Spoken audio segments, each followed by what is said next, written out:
परीक्षित महाराज ने कली को 4 स्थान बताए जहाँ पर वो जाकर के वास कर सकता है। ये 4 स्थान हैं जहाँ पर व्यभिचार, मांसाहार, जुआ और नशा किया जाता हो, तो ये 4 स्थान कली को दिए गए। तो कली ने कहा कि 4 स्थान तो आपके पूरे साम्राज्य में नहीं है, कृपया करके मुझे एक अन्य स्थान और दे दीजिए। तो परीक्षित महाराज ने कहा कि तुम जो गोल्ड सोने के अंदर जा कर के वास कर सकते हो। तो एक बार परीक्षित महाराज का खजांची उनके पास आया और उन्होंने कहा कि आपके पूर्वजों ने आपके लिए बहुत सारा खजाना रखा हुआ है, कृपया करके आप उसको देख लीजिए। तो जो अपना खजाना देखने के लिए गए तो वहाँ पर जो है जरासंध का मुकुट रखा हुआ था। तो भीमसेन ने जब जरासंध का वध किया था तो उनके पुत्र सहदेव ने भीमसेन से प्रार्थना की थी कि आप मेरे पिता का मुकुट दे दीजिए, लेकिन वो मुकुट इतना सुंदर था कि उनको अपने राज्य में वापस ले आए थे। तो परीक्षित महाराज ने जब उस सुंदर मुकुट को अपने मस्तिष्क पर धारण किया तो कली जो इनके माइंड में जाकर के प्रवेश कर दिया।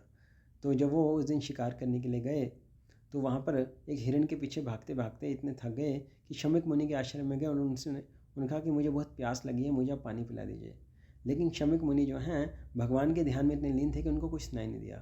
तो परीक्षित महाराज ने सोचा कि शायद नाटक करें, इसलिए उन्होंने उनके गले में मरवा सांप डाल दिया।